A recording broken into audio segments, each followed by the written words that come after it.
welcome to another episode of Dojo Live. We are streaming live right now on LinkedIn, Facebook, Twitter, YouTube, and on Twitch. Thank you for joining us. If you have questions for our guests today, please post them right here in the comments stream. We'd love to hear from you. Today we have Kristy McCann, who's going to be talking to us about the culture of learning. I'm very excited to have her on, and I'm also excited to introduce our co-hosts today. We have Carlos from Mexico City. We have from Hermosillo, and Laura is also from Hermosillo as well. And thank you for joining us, Kristy, from Philadelphia. So we've got a quorum from all kinds of different cities. So Kristy, please introduce yourself. Tell the audience a little bit about your background and who you are. Yep, thank you. I'm thrilled to be here. So Kristy McCann Flynn, and I am CEO and founder of GoCoach. I am actually a former HR executive, now turned entrepreneur, which I still laugh at. That wasn't something that I sought to do. I actually created this company out of anger and frustration. Having been in HR for so long, it was really tiresome of seeing people leave organizations due to lack of skill development. And then at the same time, the amount of people that we've thrown out of organizations due to the fact that they lack certain skills. And now we're in this place where we have a war on talent and a skill shortage. And, this was perpetuated by us. And so I created GoCoach, which essentially is a marketplace of coaches and a learning platform to be able to upskill, all employees in hard and soft skills, entry level to executive level, so anyone can get the development that they need to upskill anytime, anywhere. So that's pretty much me and GoCoach in a nutshell. Well, thanks for introducing yourself. It sounds like we're going to have a very fun conversation. I'd like to think, and I think my co-hosts agree, we're very much part of a learning type of organization. So let's go right into it. What's the topic of conversation today, Carlos? Please introduce the topic. Absolutely. Thank you, Tulio. Today, we're going to be talking about a culture of learning or how to create a culture of learning within an organization. So for that, I'd like to ask you, Kristy, our guest. Kristy, can you tell us and the audience, of course, why did you choose this particular topic? Yeah, I chose it because it's something that every company needs to do now. We have spent the last 20, 25 years recycling and replacing people. And then we wonder why where we are right now, where we don't have people that need, to have the skills that companies need in order to be able to do the work that is out there, not just the work of today, but the work of tomorrow. And so much money and time and effort has been wasted and spent, on continuous talent acquisition rather than continuous talent development. It's where organizations need to flip right now, so that they're not playing defense and they start playing offense with all the people that currently work for them and how we can upskill them. Okay, thank you so much, Kristy. Okay. So what's the solution? I want to jump right into it. I know Kim's going to have a million questions. Well, I do have a question, and I think I would like to talk about this. It's a timely question before we jump into the implementation. And I just want to know for you, Kristy, to go back to something that you just said, like out of anger and I think frustration. Could you tell us what was that aha moment for you? You laugh at becoming an entrepreneur, but what's the story leading up to that, if there is one? And perhaps, is there an inspiring coach in your past who encouraged you to take this new career path?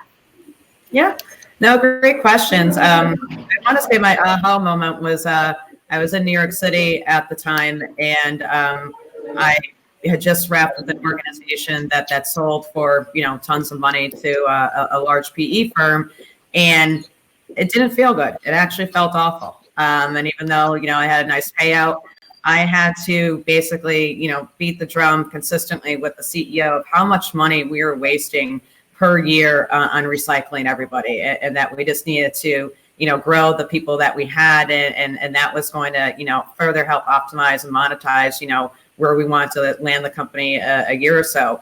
And, it was tough doing it. I had to, beg, I had to bang, I had to, yell in order to be able to do what I thought was the right thing by investing in people. And we got there, but it was one of those things where it's just like, I'm not doing this again. The only way that I'm actually going to be able to solve this problem is actually take on this problem at a much higher level. So, that was a day that I absolutely felt that my job was useless in HR, that I shouldn't have to do the things that, I had to do in order to get, the things that people need, which is, how to invest in them. So that was my aha moment. As far as coaches, I've had quite a few. There was actually no one that guided me to do this. This was a leap of faith, or what I used to like to call my midlife crisis. I started a company. So that's what I did. Very good. And interestingly, you say, but now you do have to beat a drum, and I guess it's a different drum, and that's to convince other companies to have this kind of coaching or internal growth element. So what could you tell us, what is in it for companies? Like, why should, I think it's easy to talk to individuals, like you need to invest into your career path and things like that. But what would you say to those companies out there? Why should they invest in this? Yeah, no, there's a lot of reasons, but I'll go back to, beating the drum. The biggest thing that we're doing at GoCoach, where I felt that my job was useless in HR, where I couldn't help people like, I'd intended to at all times. That was the whole reason why I went in HR. I created this company to empower HR, to be able to bring that empowerment and integrity and equality, everything that we want, to the forefront, and to be that evangelist for them. And so I'm truly excited that now I get to be the cheerleader for all of HR, and everything that we're doing is for them, by them, because we just didn't go and create, a bunch of technology and bring a bunch of coaches together. We actually understood the problems just because of our own experience, but listening to, all the HR people that are out there and the constant pressures that they were facing. And so the incentive for companies to be able to do this, one, that there is a monetary as far as saving time and money, instead of, rehiring the same people over and over. But, you look at all the big topics that are out there right now between like, engagement, diversity and inclusion, like, culture and all that. If you have people that are swinging in and out of your company, you have none of that. And that's the other big ROI. It's not just about the fact that we need to be able to upskill people to be able to do the jobs of today and tomorrow. But if you actually want to have company culture exists around the people that are there and why they're there. And so when you are investing in people, you're building that engagement, you're building that diversity of thought. And not only that, you're building that culture that truly represents something more than a bottom line. So if anything, GoCoach and what we've created with our coach marketplace and learning platform is not only to be your evangelist, but to be your solution for many things and to help you get what you need. So Kristy, what you're talking about has a lot of implications, right? You mentioned culture. It's a big challenge, especially if it's the kind of culture that looks at people and even uses words like resources or human capital or assets. People are not assets, human resources. They're not human capital. They're not equipment.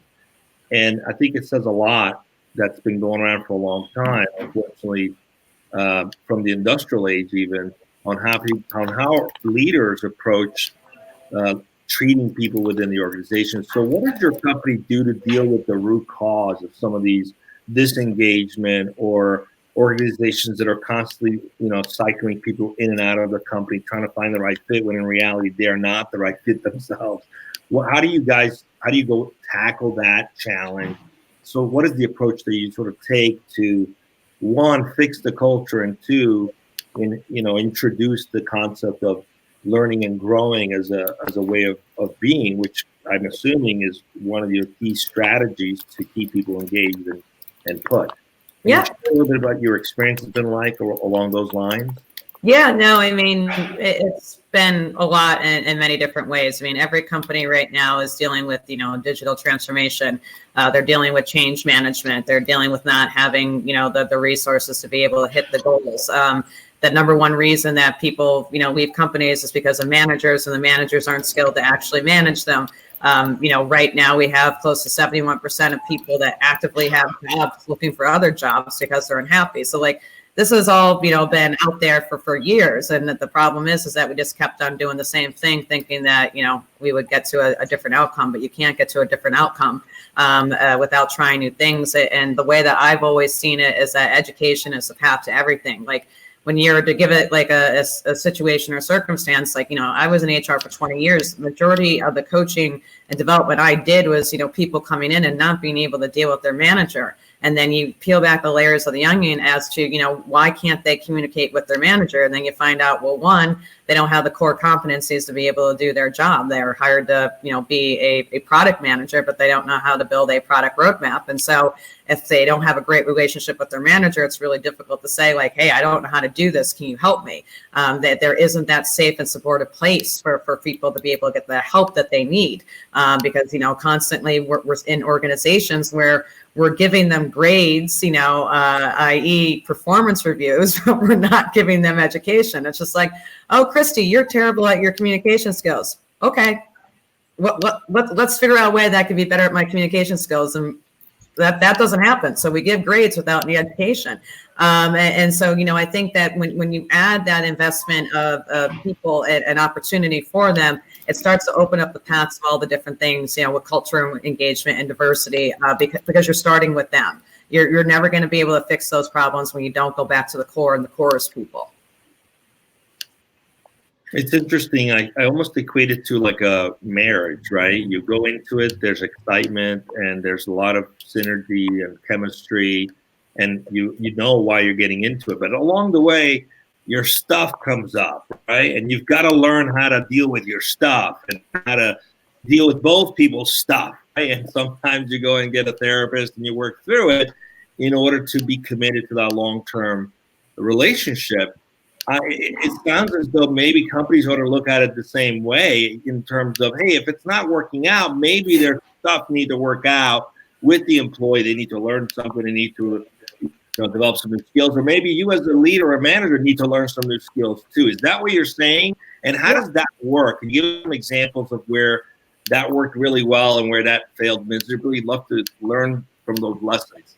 Yeah, I mean, everything starts with trust. If you have trust with your team and you have trust, with the people that you work with, it's a really good starting point. But a lot of times people don't have that starting point, that they have a laundry list of goals that they have to be able to meet and exceed. And if they don't, then they're not going to be there. And if they do, then, they might be able to get that promotion, but there's a big what if. And it's very difficult for people to ask, like, what they don't know, because a lot of times people don't know what they don't know. And so if you don't have that trusted relationship, with your comrades that you're working with and with your manager, it's going to be really hard to be able to fulfill a lot of other things. And so the way that I look at it is that, it's a three-prong approach. It's one, being able to create a safe and supportive environment for people to be able to learn and grow. And then two, it's being able to provide them opportunities that are viable educational opportunities to be able to help them, with all the different things that people need to unlock within their potential. And then the third thing is that, you become an actual legitimate resource. I mean, we are living in a time right now where social media is fact and social media is education. And the problem is that social media has killed all inference. It's killed all critical thinking. It's all, it's killed all the different things that we need to be more solution oriented. And so, when I look at, the many things that are happening, within our company, and we see the data, that the story behind the data is truly important, because it's a starting point in order to be able to get to a safe place to be able to learn and grow. And I know this, in particular, I want to say it was my second job out of school, and I got my first performance review, and I got told all the things that I did great at, and then I got told all the things that, I didn't do so good at. And I was like, okay. I was just like, and my manager was like, do you have any questions? I'm like, yeah. I'm like, why didn't you tell me all the things that I wasn't good at earlier? You went an entire year to tell me that I was terrible at communication. And meanwhile, I've been like, bothering people and upsetting people left and right. And then number two, it's just like, all right, now that you've told me all these things that like I need to improve on, where can I go get the help? And to be quite honest, it was fruitless. And I walked out of that performance review and I was just like, this is a joke. And if you don't have that, connection or trust or solution, then why are we wasting all this time giving critical feedback to everybody when there's no, output for a solution of what's next? Yeah, it actually reminds me a lot of something that we as a company here at Nearsoft use as inspiration when we developed a program of ours that we're calling the Peak Team program. And we referred back to a book by a man called Patrick Lencioni, I think I pronounced that correctly, The 5 Dysfunctions of a Team. Yep. And I'm hearing you say this element of trust. And a lot of this comes down to just these soft skills that we're expecting people to know, but people might not have. So you already mentioned this foundation of trust. And then a lot of times we have this fear of conflict. So we don't know how to speak our minds. And then we're not allowed to speak our minds. So then we have a lack of buy-in or this lack of commitment. And then we're not holding one another accountable. And then ultimately we're not getting those results that we want, right? Which are these 5 dysfunctions. So I hear a lot about that, and it goes back to this element of trust and this ability, I think, to be vulnerable in your workplace. There's my Brene Brown. She's my girl. Love that. But going back to this idea, once companies have this buy-in, okay, like they understand this, I think we've got 2 questions, and these actually came about internally from our own people here at Nearsoft. And I think there's 2 of them, and I'll kind of shoot them out there, and you can determine which one you want to answer first. But one is, let's say we have this buy-in. How do we, I think this is the order. Well, number 1, how can companies reconcile this with their free hours, their billing hours, and get that buy-in and get their people trained? Like, what's the practicality of this? What are some of the creative solutions to make this happen, and finding that space? And then once you find that space and you have this initiative and this excitement going, how can we maintain that momentum? Yep. No, they're great questions. So, when it comes to how people find the time and, billable or non-billable, let's just put it this way. If you're making, learning non-billable, then you're not getting back that learning. And so, learning should be part of anybody's core job and should be part of their core competencies in their development plan.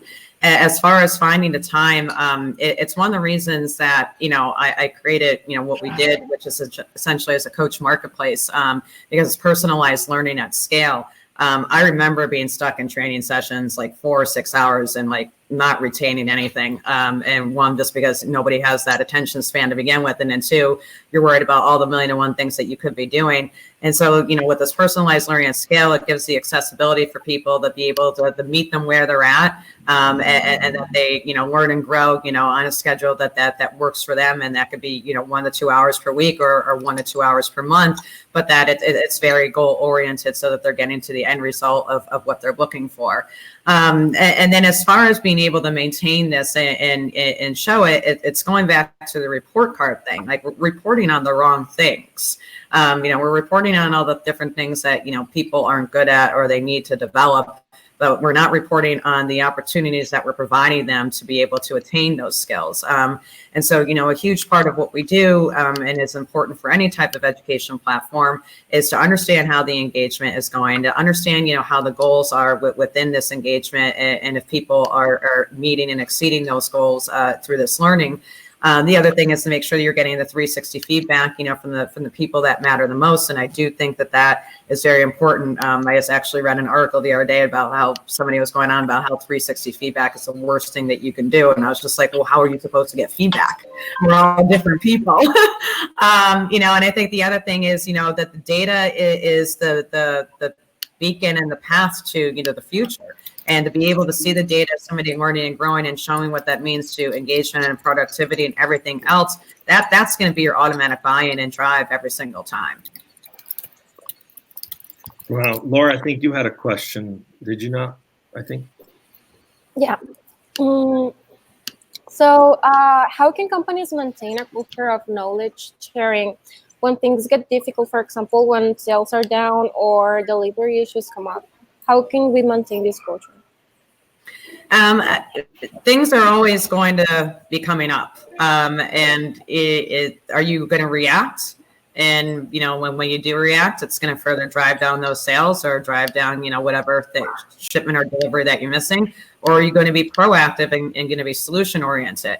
Part of a lot of the soft skills that are out there, that everybody is looking for as far as emotional intelligence, and critical thinking and logic, it's for those moments in time when things aren't good. That just to give a personal example, we went through the holiday season and, we're a bootstrap company and, so sales were down and not only were sales that were down, AR was down. And, it's the holidays and I'm like, all right, I got to make sure that everybody's paid on time, while we get out of the holiday funk. And, I could have, pulled my hair out and screamed at my team about what we need to do with sales, or, I could have sat there and coached them as to, how we're going to get to where we are today to be able to get to tomorrow. And I chose coaching them because if I'm not coaching and developing them, then there is no tomorrow. Screaming and yelling or ignoring, the issue only gives you a short-term solution. But when you look at it from a long-term approach, which is, continuous education, you will get to have that long-term, possibility.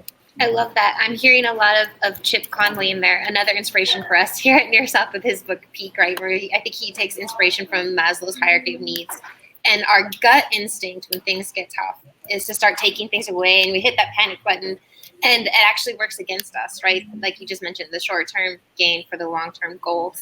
And it sounds counterintuitive, but if we're willing to invest, if we're willing to take that deep breath and tell people you're important to me, we can get through this together, actually works in our best interest. I love that. Yeah, I think it's interesting. You made a couple of comments I want to go back to.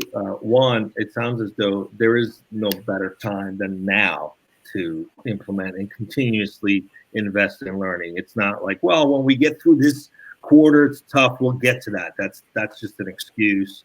And it's actually counterproductive to the whole point of this. And two, I want to go back to the comment of vulnerability. I think, wouldn't you agree that plays a big role in both a leader's ability to create an environment where people can be safe to open up about the things they don't know? I mean, what's your experience there? Because there's still the mindset for a lot of managers and leaders to think that they have to know everything, which is ridiculous. And unfortunately, they don't play this vulnerable role sometimes, which they could powerfully give permission to other people to also be vulnerable. They just constantly put on this mask of got it all figured out. How do you help organizations break down those barriers that are often rooted in the inability to be vulnerable with each other? Yeah, no, it's a great question. And I'll answer it from, my past in HR, and I'll answer it from my present of, with what, how I'm leading and what I'm doing. The organization I talked about earlier that, I basically had to beat the drum as to, let's stop throwing people out and invest in them. I really spoke with a lot of vulnerability, to be able to get that buy-in. And at the time, people were leaving every 4 to 6 months. Like, people weren't even getting past, close to a year, service in the company. And, when I instilled this culture of learning, but by, a lot of storytelling, of how I did this in the past and where it worked, that's initially how I got the buy-in. And, we were able to, extend the tenure, from that 4 to 6 months, to over 1.3 years in a matter of 6 months, through that continuous, growth and development. And people were happy because they were no longer fearful of getting fired every Friday, because that's what people used to think, like, oh, it's Friday, I'm going to get fired. I'm like, that is a horrible culture. We need to change that. Instead, like, we made Fridays, learning Fridays, and then, currently where I am right now, I brought in, and I've announced 2 more advisors, but I have like 7 people helping me do what I need to do because I've never done this before. I know HR like the back of my hand, which is great. I know nothing about, running a company, and I have a bunch of people that trust me, and, I'm not going to pretend that I have all the answers. And so I'm going to bring in the people to be able to help me, get to, those next steps. And, I think that the way that we have been successful, just really goes back to my values, which are the values of the company of, just having that trust and integrity and empowerment, and being vulnerable in that. There's a lot of times where, I don't know the answer to something that we should be doing. And, I could go and Google it and find it, or I could talk to my advisors, or I could let my employees try something different.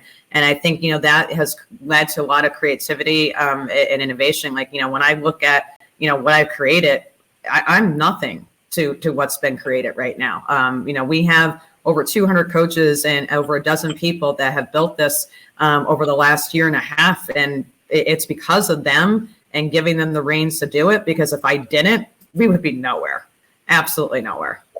What I heard is practice. If you're a leader, practice saying, I don't know, but let's figure it out. Yep.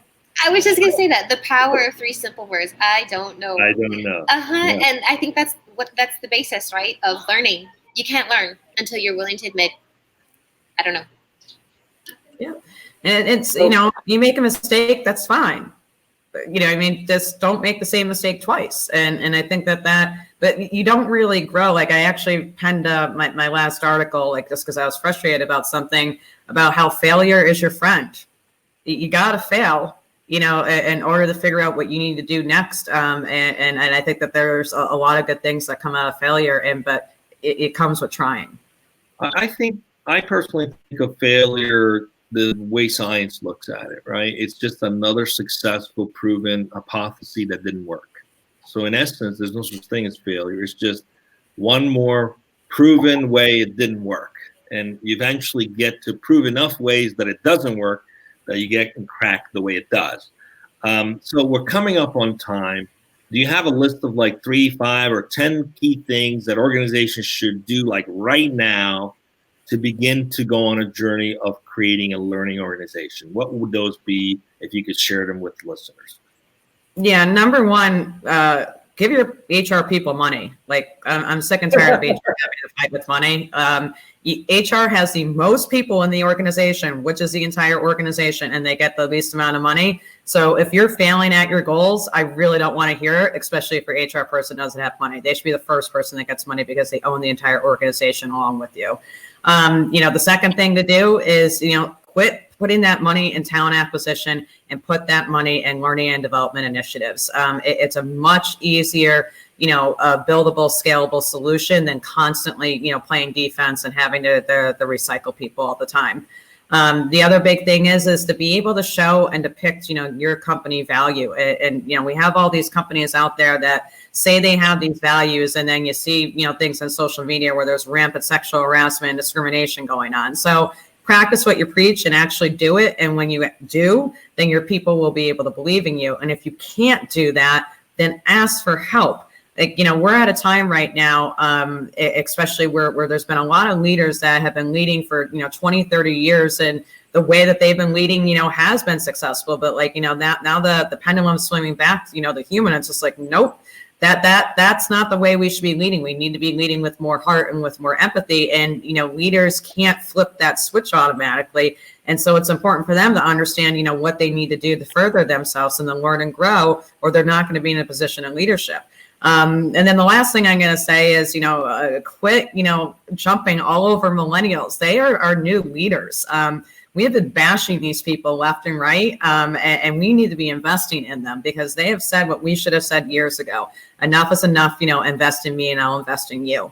So those would be my big 5 takeaways for companies right now. Those are great takeaways. Thank you for sharing those. I really love the last one too. Yes, we wouldn't exist without the millennials. We're very grateful for the millennials we have. So if you're not investing in them, you're doing yourself an injustice. Thanks for being with us. Unless anybody else has any other question, we're going to wrap it up.